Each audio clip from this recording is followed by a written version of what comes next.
Go stand in front of your own front door. Look at the color of it. Now ask yourself an uncomfortable question. Did you choose that color, or did you choose it off a list? And if you did choose it off a list, keep going. The mailbox, is there a required height? The garage door, can it stay open past 6? Your kid's basketball hoop, is that a hoop, or is it what the paperwork calls a structure? The flag on your porch, is it the approved size, mounted at the approved angle, on a bracket from the approved vendor? For a lot of you, those aren't hypothetical questions. Roughly 74 million Americans, something close to 1 in 5 people in this country, live inside a private government. An organization that can write rules you didn't vote on, fine you for breaking them, attach a lien to your home, and in a number of states, foreclose on that home and sell it. In 1962, that number was closer to 2 million. So where did they come from? Why did they all show up in essentially one decade? And how did a country that built its entire national mythology on the idea that a man's home is his castle end up with more than 350,000 committees deciding what shade of beige the castle is allowed to be? The answer runs through a private park in Boston in 1844. Through a Supreme Court ruling that made a certain kind of racism illegal and, entirely by accident, made beige mandatory, through a 40-page federal pamphlet with a title so boring it functions as camouflage, through a tax revolt in California, and through a woman who took her 3 indoor cats all the way to the California Supreme Court and lost. This is a story about paint colors. But more than that, it's a story about what happens when a country decides certain rules are too embarrassing to write into law, so it writes them into deeds instead, where they don't expire, where they don't need a vote, and where, decades later, long after everyone has forgotten what they were originally for, the machinery is still running. And here's the part that should genuinely unsettle you. Almost nobody chose this. There was no national debate, no referendum, no moment where America sat down and decided it wanted private neighborhood governments. It was chosen for us largely by a federal agency in the early 1960s, in a document almost no one alive has read. Let's go back to what the country looked like before. For most of American history, buying a piece of land meant buying the right to do stupid things on it. You could paint the house purple. You could let the porch rot. You could put a boat in the front yard and leave it there for 11 years. Your neighbor could think you were an idiot, and your neighbor's opinion was the entire enforcement mechanism. This wasn't some libertarian fantasy. It was just the default. There was no zoning in most American cities until the 1920s. New York passed the first comprehensive zoning ordinance in 1916. Before that, in most of the country, if you owned it, you decided. A slaughterhouse could open next to a mansion. A factory could go up behind a church. The legal tools to stop it barely existed, so the wealthy invented their own. And to understand how, you need one piece of vocabulary because it's the load-bearing beam of this entire story. The word is covenant. It comes from Latin convenire, meaning to come together, to agree, which sounds warm and mutual and pleasant, but the property law version is much stranger than that. A covenant that runs with the land doesn't bind you, it binds the dirt. Think about that for a second. It's not a contract between two people that ends when one of them dies or sells. It attaches to the property itself and follows it forever, through every future sale, to every future owner, none of whom were in the room when it was written, none of whom agreed to anything, none of whom may even be born yet. The landmark case is English, from 1848 Dar, Tulk versus Moxhay. A man sold a garden square in London on the condition it stay open and unbuilt. Years later, a subsequent buyer wanted to build on it. He'd never made that promise. He'd never met the man who did. The court said it didn't matter. The promise had soaked into the land, which means the very first modern private land restriction in the common law world was, essentially, about the view. America had a handful of early experiments in this. Gramercy Park in New York, laid out by Samuel Ruggles starting around 1831. A private park, a private key, a private assessment on the surrounding lots to maintain it. Lewisburg Square in Boston, where the proprietors formed an association in 1844 that's often called the oldest homeowners association in the country. That title is arguable, and you'll find people who argue it, but the substance is real, a group of property owners pooling mandatory money to control a shared thing. And I want to be precise here, because this is where the video's own title needs an honest asterisk. Homeowners associations did exist before the 1960s. They absolutely did. But they were exotic, they were rare, they were the province of a few dozen elite squares and planned enclaves in a nation of small towns and farms and unregulated sprawl. The best estimates put the total number of community associations in the United States at the start of the 1960s at somewhere around 500 in a country of 180 million people, which makes what happened next more shocking, not less. The prototype for everything that came after was built in Baltimore in 1891 in a development called Roland Park by a man named Edward Boughton. And Boughton did something genuinely new. He didn't just write restrictions into the deeds. He built a permanent institution to enforce them, mandatory dues from every lot, a governing association that never dissolved, restrictions that renewed themselves automatically unless owners affirmatively voted them down, control over what could be built and how it looked. He didn't invent a neighborhood. He invented a machine. And a machine by itself is just a machine. What turned this one loose on the entire country wasn't architecture, and it wasn't aesthetics. It was a Supreme Court decision in 1917 that told American cities they could no longer do something, so they went looking for somebody else to do it for them. The case is Buchanan versus Worley. In 1917, the Supreme Court struck down a Louisville ordinance that assigned where people could live based on race. On paper, a civil rights victory. In practice, something else happened almost immediately. Segregation didn't stop, it privatized. What government was now forbidden to do by ordinance, private landowners started doing by contract. And the contract they reached for was the one Boughton had perfected in Baltimore, the covenant that runs with the land. In 1926, in Corrigan versus Buckley, the Supreme Court declined to strike those private agreements down. The door was open, and the real estate industry walked through it at a sprint. The man who industrialized it was J.C. Nichols, a developer in Kansas City who began the Country Club District around 1908. Nichols took Boughton's machine and refined every component. Self-renewing covenants, compulsory assessments, architectural approval boards with real teeth, and racially restrictive clauses, written into the deed, permanent, automatic. But Nichols' real contribution wasn't building, it was teaching. Through the National Association of Real Estate Boards, and later through the Urban Land Institute, which he helped found, Nichols toured the country evangelizing the model to other developers. Here is the template. Here is the language. Here is how you keep a subdivision the way you want it, forever without ever needing a city council to agree with you. And then the federal government picked it up and put it in the plumbing. In the mid-1930s, the newly created Federal Housing Administration began insuring mortgages, and it published an underwriting manual to tell appraisers how to evaluate risk. That manual did not merely tolerate restrictive covenants, it recommended them. It treated the presence of the right restrictions in a subdivision as a factor that protected property values and therefore protected the loan. Alongside it came the appraisal maps, the redlining maps, that graded neighborhoods and marked which ones were considered hazardous, largely on the basis of who lived there. So imagine you're a builder outside Detroit in 1938. You've got 200 lots, a bank appointment on Tuesday, and no money.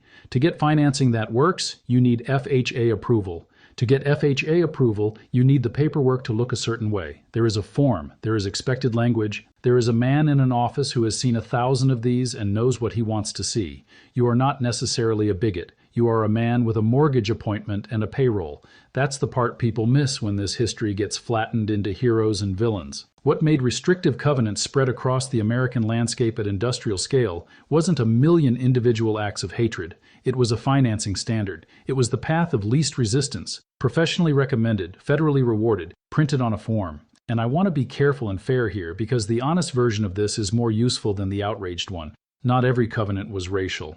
Plenty of them governed setbacks, lot sizes, minimum square footage, whether you could run a business out of the house. Some of that was ordinary land use sense in an era before zoning existed. The point isn't that every restriction was evil. The point is that during these decades, America built and normalized a specific institutional apparatus, private, permanent, dues-funded, lien-empowered, attached to the dirt, for the express purpose of controlling who lived where. And when the original purpose became illegal, nobody dismantled the apparatus. They just founded a new job. In 1948, the Supreme Court decided Shelley versus Kramer, and it's worth being precise about what it actually held, because the precision is the whole story. The court did not erase racially restrictive covenants. It did not order them stricken from deeds. What it held was that courts could not enforce them, because judicial enforcement would make it state action, and state action doing this was unconstitutional, so the language stayed in millions of deeds. It's still in a lot of them today. There are states with active programs helping homeowners formally strike it. What changed in 1948 wasn't the paper. It was that the courthouse door closed. And here's what happened to the machine. Nothing dissolved, the associations kept existing, the dues kept getting collected, the boards kept meeting, the architectural review committees kept reviewing. The lien power sat there, fully intact, perfectly legal, pointed at nothing in particular. And then the vocabulary migrated. The conversation stopped being about who may live here and became about what the house may look like. Community character, harmony of exterior design, neighborhood standards, appropriate materials, consistency of streetscape. An entire aesthetic language, warm and reasonable and civic-minded, sitting on top of an enforcement structure that had been engineered for a completely different purpose. Now let me be extremely clear about what I am not saying, because this is where people run off the road. I am not saying that your neighbor on the architectural committee is a segregationist because she doesn't like your shutters. That's lazy and it's false and it insults people who volunteer for genuinely thankless work. The claim is narrower and I think sharper.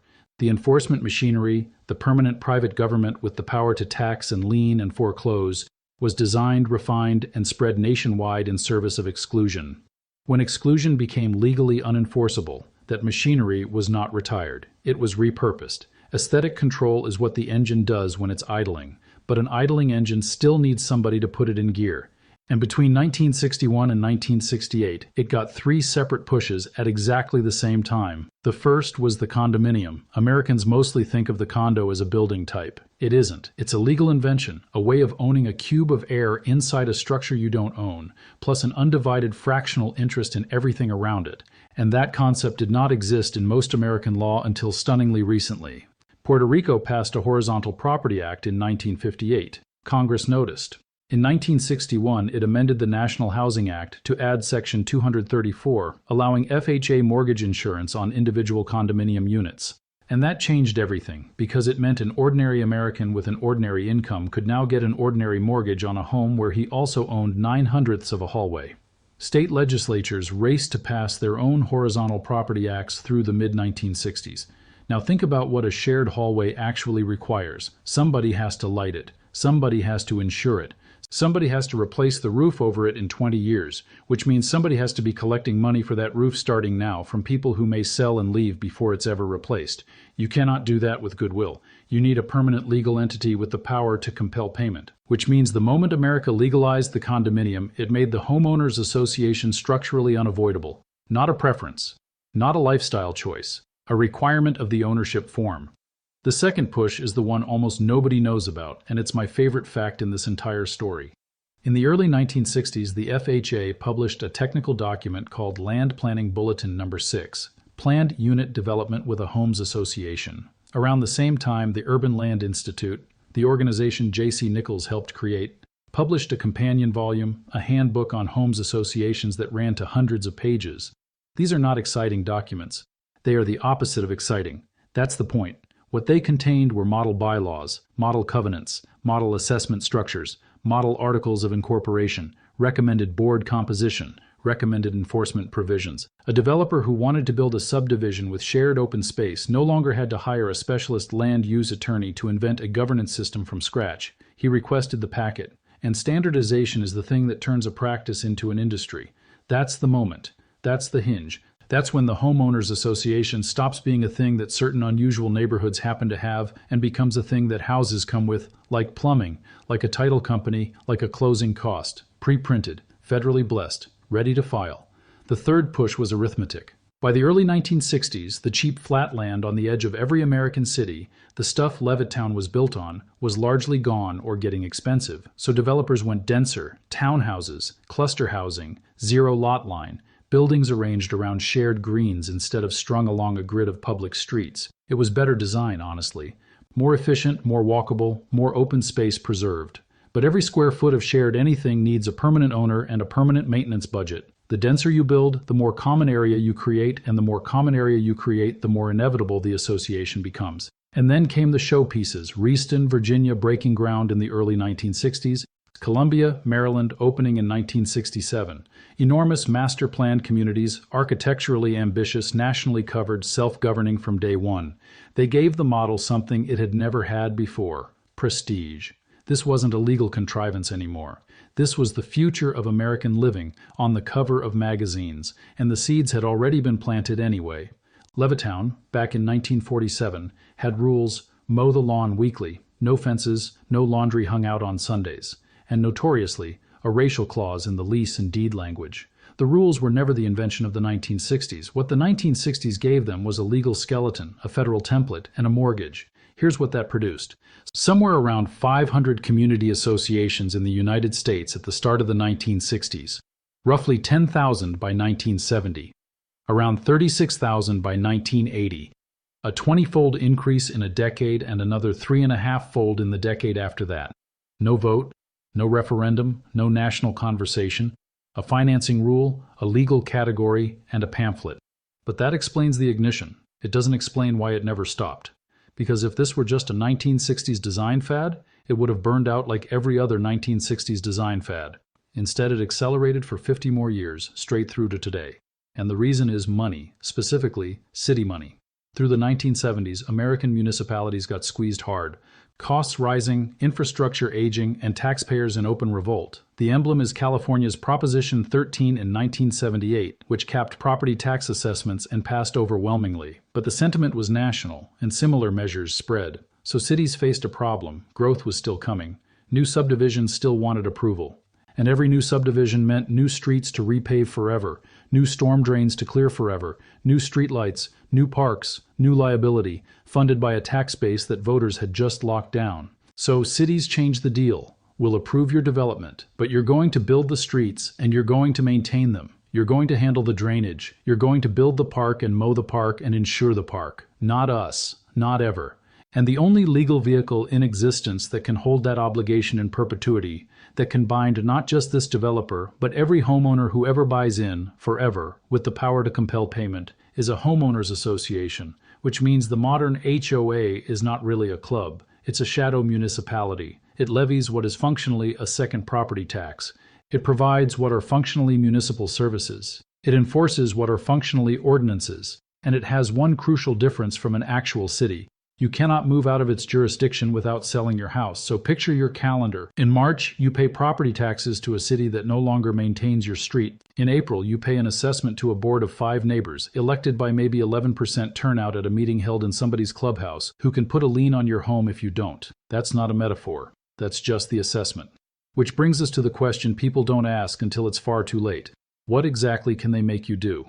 The list is longer than you'd guess, and it's been long enough that legislatures have had to intervene repeatedly, which is the real tell. Clotheslines were banned by associations across the country as visual clutter, until states started passing what got nicknamed right-to-dry laws to override them. Solar panels were banned as unattractive roof equipment, until state after state passed solar access statutes specifically stripping associations of the power. Xeriscaping, replacing a lawn with drought-appropriate native plants in the middle of a water crisis, got homeowners fined for failing to maintain turf, until legislatures stepped in there too.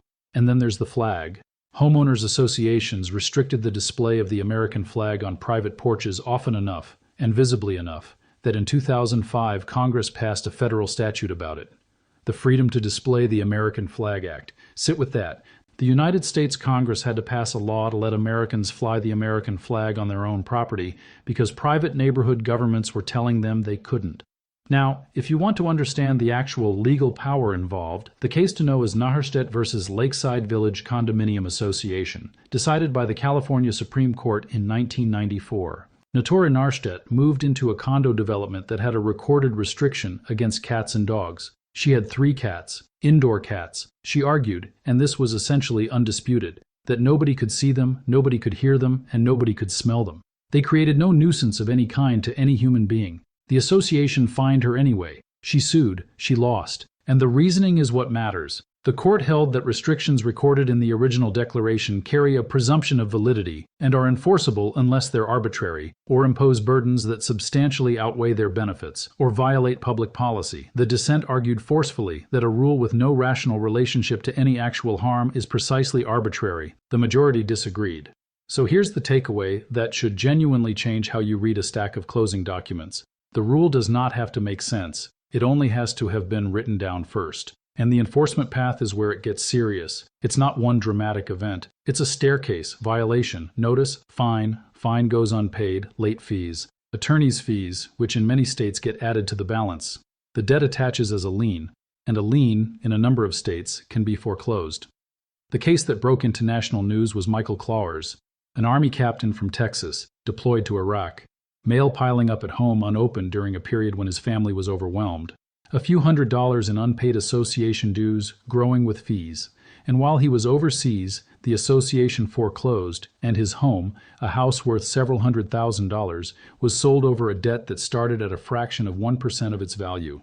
The public reaction was severe enough that Texas passed significant HOA reform legislation not long after, and other states looked hard at their own foreclosure rules. Nobody signs up for that, but everybody signs for it. It's in the Declaration, and the Declaration was recorded before the house was built, and you agreed to all of it in a stack of documents you were handed at a closing table alongside 40 other stacks, while somebody waited for you to finish. The political scientist Evan McKenzie gave this whole system a name in his 1994 book. He called it Privatopia, private government, sold as paradise. Now, the honest part, because if I stopped here you'd have a rant, and a rant is less useful than the truth. Industry surveys, most of them from the Community Associations Institute, consistently find that a large majority of residents rate their association experience as positive or neutral, and that most say their board serves the community's best interests. I'll flag the obvious. CAI is an industry body, and you should weight that accordingly. But the finding shows up too consistently to wave away, and it lines up with something you already know if you've lived in one. Most HOAs are boring. Most of them are 5 tired volunteers arguing about a pump. And they do real things. Somebody has to fund the roof replacement on a 100-unit building, and no individual owner can organize that. Somebody has to deal with the genuinely destructive neighbor, the one with the collapsing deck, the standing water, the thing that's actually going to hurt somebody. Shared pools and playgrounds and trails don't insure themselves. There's also a harder truth underneath the whole debate. In large parts of Florida, Nevada, Arizona, and Texas, the substantial majority of new construction over the past 2 decades has been association governed. In many metro areas, if you want a house built after 2000, this is what's for sale. Just don't buy in an HOA is advice that assumes a choice that increasingly doesn't exist. So the problem isn't really that homeowners associations exist. Shared property needs governance, and that's not a scandal. The problem is that a form of government, with taxing power, rulemaking power, and the power to take your house, spread across 1/5 of the country without ever once being debated as government. It arrived as a financing detail. It scaled as a municipal cost-shifting strategy, and it inherited its enforcement architecture from a project this country is now ashamed of. Because every one of these rules in the end was a bet about neighbors. A bet that your neighbor would ruin the street if you left him alone. A bet that a stranger's paint color could legitimately reach into your bank account. A bet that harmony was worth a standing committee and a fee schedule. A bet that some things are so important they should be permanent, and so obvious they shouldn't need a vote. A bet that the alternative, a country where anybody could do whatever they wanted with their own front door, was somehow more frightening than a country where 5 people you've never met decide what eggshell means. And here's the thing about that bet. We never made it. It was made in 1963 in a technical bulletin on our behalf.